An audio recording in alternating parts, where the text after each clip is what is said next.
Bonjour à tous. Aujourd'hui, c'est le premier jour de confinement pour moi. Comment vous dire? Je vais vous expliquer un peu ce qui s'est passé et ce qui a changé un peu ma façon de penser, les choses, etc. Alors donc, hier, je suis rentrée sur un vol de rapatriement sanitaire avec toute population nécessitant de rentrer chez eux. C'est-à-dire que dans l'avion, il y avait un petit peu plus de 300 personnes. Un peu moins de 350, tout petit peu moins. Dedans, il y avait des Italiens, des Portugais, des croisiéristes, des gens qui étaient sur la croisière, sur une croisière qui nécessitait de rentrer absolument. Des gens potentiellement malades. Et moi, j'ai été dans cet avion-là avec 7 de mes collègues. Comment vous dire? Donc je suis rentrée chez moi hier après un peu plus de 5 heures de transport, alors que normalement j'en mets 2h30. Mais bon, c'est pas grave, j'ai réussi à rentrer chez moi, tant bien que mal. Et c'est à ce moment-là que j'ai appris que la sentence était tombée. J'ai appelé les laboratoires, les choses comme ça, afin d'être testée, vu que j'avais été en contact avec des gens potentiellement malades. Je voulais être testée et savoir si j'étais malade. Alors j'ai aucun symptôme au jour d'aujourd'hui, aucun symptôme, rien du tout. Je suis en pleine forme, un peu fatiguée, mais bon, ça c'est parce que j'ai pas dormi depuis... Enfin, ça faisait 60 heures que j'avais pas dormi. Cette nuit j'ai fait une bonne nuit de sommeil, mais la fatigue est toujours là. Et donc en appelant les laboratoires ce matin, enfin j'ai appelé hier et ils m'ont dit de rappeler ce matin. Et ce matin la sentence est tombée. Je n'ai aucune possibilité de faire des tests parce que je n'ai aucun symptôme. Et donc je ne peux pas savoir si je suis potentiellement malade ou pas. Voilà, sachant que j'ai été en contact avec des gens qui étaient malades. Ça s'est avéré aujourd'hui. Et donc voilà, donc j'ai eu des médecins au téléphone, des laboratoires, et tout le monde m'a dit la même chose. Concrètement, je suis un danger public pour la population. Voilà, donc je n'ai pas le droit de faire mes courses, je n'ai pas le droit d'aller dans les boulangeries, je n'ai même pas le droit d'aller me faire tester si jamais il y avait des tests pour moi. Je n'ai pas le droit de me faire tester, tout simplement parce que je n'ai pas le droit de rentrer dans un laboratoire. Concrètement, tout ce que je touche avec mes mains, tout ce que je respire, tout ce que j'ai... Enfin, la personne que je suis est néfaste pour le reste du monde. C'est un petit peu comment dire, c'est un petit peu difficile quand on vous dit ça. Moi j'ai 19 ans et j'ai un petit peu du mal à rester coupée du monde. Je suis quelqu'un qui voilà, a besoin de côtoyer des gens et qui surtout ne peut pas rester enfermé. Ça c'est clair et net. Déjà parce qu'il y a la ferme, il y a les vaches. J'ai été aux vaches hier. Donc concrètement personne ne peut venir. Je peux pas toucher ma grand-mère, je peux pas, voilà. C'est un problème pour moi, ça me rend évidemment très triste parce que je me sens très seule en fait. Je suis en confinement mais j'ai pas de famille, j'ai pas, à part mon chien en fait, j'ai personne. Mon copain qui est maintenant mon ex-copain, on s'est séparés. Tout simplement parce qu'il veut pas me voir, il veut pas avoir de contact avec moi. Ce que je peux comprendre en fait. Au début je comprenais pas, j'étais énervée et tout, et finalement je comprends que tout simplement il a peur. Moi j'ai pas peur, Et surtout, je fais partie des gens qui sont potentiellement réquisitionnables parce que je suis jeune, en bonne santé, je n'ai pas d'enfants, je n'ai pas de famille. Et je peux partir à tout moment en fait. J'ai juste à laisser mon chien et mes vaches. Et, et c'est tout quoi. Donc ils vont certainement m'appeler pour faire les vols de rapatriement. Donc avec des gens malades, beaucoup plus qu'une personne comme hier. Et donc ça rallonge. Chaque vol que je fais un peu plus en contact avec les gens, c'est je redémarre à zéro ma quarantaine en fait. Donc concrètement, là, je pense être... Pardon, ça me fait un peu de peine. C'est concrètement...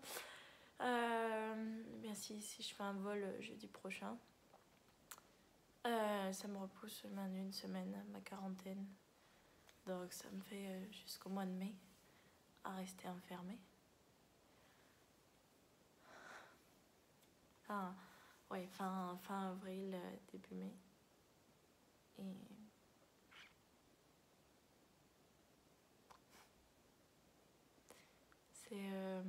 c'est dur, c'est dur. Je peux pas aller faire mes courses. J'ai besoin de manger. Je peux pas rentrer dans le supermarché.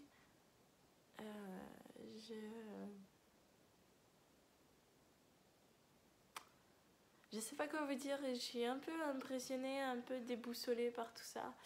Sachant que pas plus tard que avant-hier, j'étais en train de courir sur la plage sans masque, sans gants, sans rien du tout.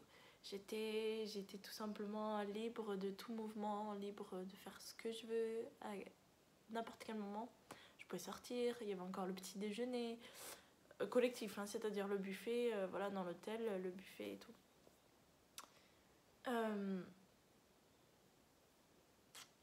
Écoutez, voilà, chaque jour qui passe est un jour de plus. Je sais maintenant que je vais fêter mes 20 ans, mais toute seule avec mon chien.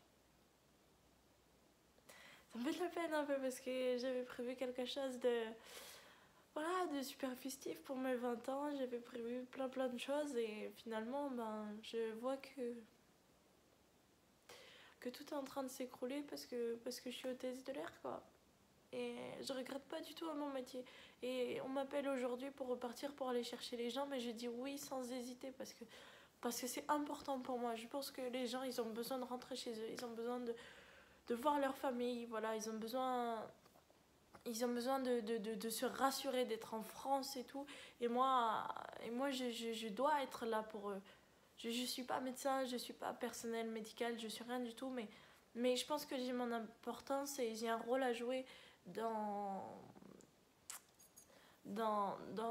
cette crise parce que c'est si voilà, vous pouvez pas en avoir un avion avec juste deux pilotes et pas de personnel, pas de PNC, pas d'hôtesse et de steward dans un avion derrière, quoi. Les gens ont besoin de manger dans l'avion, etc.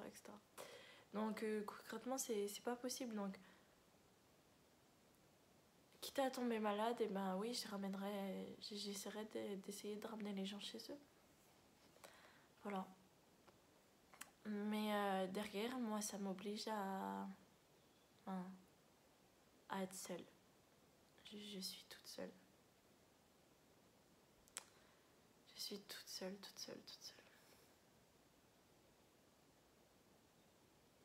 Heureusement, j'ai mes amis qui m'écrivent et des choses comme ça, mais c'est compliqué. Mon père est à l'étranger. Je peux pas approcher mon petit frère ni ma belle-mère.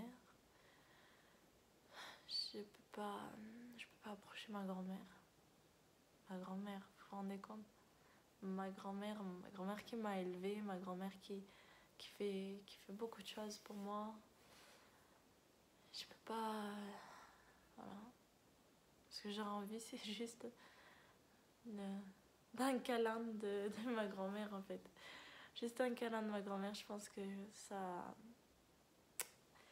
me soulagerait un peu, mais là, je suis toute seule et je fais mon boulot aux vaches. Je tourne un peu en rond. je peux pas acheter d'aliments pour mon cochon. Je peux pas aller acheter à manger pour mon chien. Je peux même pas aller m'acheter à manger pour moi. Voilà. C'est tout. Et c'est que le premier jour. Et jeudi, je repousserai ce premier jour à une semaine. Ce qui me prend encore 40 jours à attendre. Repousser d'une semaine. Psychologiquement, c'est compliqué. Déjà, rien que quand je suis arrivée à Orly, je suis rentrée dans la réalité française alors que je vivais un petit peu dans une cage dorée. Et ça faisait une semaine quand je suis partie d'ici, donc de chez moi, pour partir pendant une semaine en faisant... J'étais en back-to-back, donc je faisais plein de rotations. J'ai fait 4 vols en fait en une semaine. Quand je suis rentrée sur Paris, je suis restée juste à l'hôtel et je suis pas sortie de l'hôtel, mais c'était uniquement pendant 24 heures. Donc en soi, j'ai dormi et voilà, j'étais pas vraiment au contact et je suis pas rentrée chez moi ici quoi. Alors que là, je suis chez moi et je suis obligée comme tout Français, de respecter les lois. Et j'étais pas confrontée avant à cette réalité et la réalité, elle s'est imposée à moi en un claquement de doigts, quoi. Quand je suis arrivée à la gare de Bercy, que Bercy était fermée, et que j'ai dû aller à la gare de Lyon et que j'ai vu la cohue, les gens qui se poussent, tout ça, les militaires et tout, ça m'a... Ouais. Ça m'a marqué, les gens qui courent pour aller rentrer dans le train et pour être sûr d'être à bord du train, les gens qui poussent les autres à la porte du train et pour absolument être monté dedans quoi. C'est...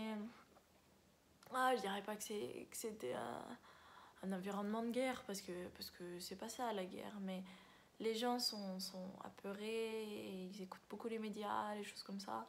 Moi j'écoute pas les médias. En plus de tout ça, c'est que en escale, quand j'étais à Pointe-à-Pitre ou à Punta Cana, d'abord à Punta Cana puis à Pointe-à-Pitre, j'étais complètement coupée du monde. C'est-à-dire que les seules infos, je voulais pas écouter les infos, je voulais pas être au courant de ce qui se passait en France. Non pas par égoïsme en disant ouais moi je suis bien ici et je veux pas, mais simplement parce que je voulais pas avoir peur en fait. Je voulais pas me faire peur, je voulais me dire ok on fait des vols, on a des gens qui sont potentiellement malades, on rapatrie des gens, etc. Mais n'aie pas peur en fait, Ilona, n'aie pas peur, absolument pas. Fais ton boulot, voilà, protège-toi, lave-toi les mains, mets des gants, on n'avait pas de masque hein, pour info, juste les gants. Voilà, fais ton taf, sois souriante, fais ton boulot quoi. Voilà, et c'est ce qu'on a fait et je remercie vraiment l'équipage avec qui j'étais, surtout sur le dernier vol là hier, parce qu'on a eu une bonne cohésion de groupe, une cohésion de groupe exceptionnelle, une bonne entente, on rigolait, on essayait vraiment d'être dans la joie et la bonne humeur, d'être le plus rassurant possible envers les passagers, des choses comme ça. Parce que c'est ce qui nous maintient en fait.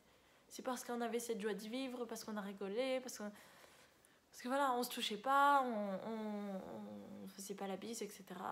On n'avait pas de contact, et on a essayé d'être vraiment pas très proches. Mais voilà, il y avait toujours ce bon esprit, l'équipage, tout ça, c'était top. Et je remercie vraiment ces personnes-là qui ont fait que le vol s'est super bien passé, malgré tout. Malgré tout, voilà. Donc voilà, petite update de ce qui se passe dans ma vie actuellement. C'est pas très facile, hein. Cette vidéo n'était absolument pas là pour me plaindre, c'était pas du tout ça. Peut-être que vous l'avez pris comme ça, mais c'était pas ça. C'est vraiment mon état d'esprit actuel où je me sens un petit peu perdue, un petit peu toute seule. Voilà, je suis pas au meilleur de ma forme psychologiquement, parce que physiquement, tout va bien. Et voilà, c'était juste pour vous dire un petit peu comment ça s'est passé. C'était pas du tout pour me plaindre. C'était juste pour vous expliquer ce qui m'arrive à moi, pourquoi j'ai pas spécialement la pêche, voilà, pourquoi voilà, j'essaye de sourire, des choses comme ça, mais au fond de moi, c'est un petit peu compliqué. Voilà. J'espère que vous allez prendre soin de vous, protégez-vous. Je pense qu'on vous le répète assez. Faites attention, mais gardez le sourire. Restez dans la joie et la bonne humeur. Dites-vous que les gens, les personnels médicaux, tout ça, ils font tout ce qu'il faut, ils donnent 200% de leur temps, de leur vie pour être au service des autres. Et ça, je les applaudis, je les remercie parce que moi, en soi, je suis rien du tout, en fait. Et voilà, je leur donne plein de courage et je leur apporte plein d'autres malades aussi en France. Voilà, sinon, eh bien, je vous souhaite le meilleur pour cette quarantaine. Amusez-vous, restez en contact. Si vous êtes en quarantaine avec des proches, eh ben, c'est tout ce que je peux vous souhaiter. Parce que moi, vous n'êtes pas tout seul. Big up au patron de Netflix, hein, parce que voilà, Netflix va cartonner. Alors, essayez d'aller tourner d'autres séries quand même, parce que bon, en 40 jours, on aura vite fait le tour. Voilà, je vous fais des très gros bisous, je vous souhaite plein de bonnes choses et je vous dis à très bientôt pour une nouvelle vidéo. Ciao.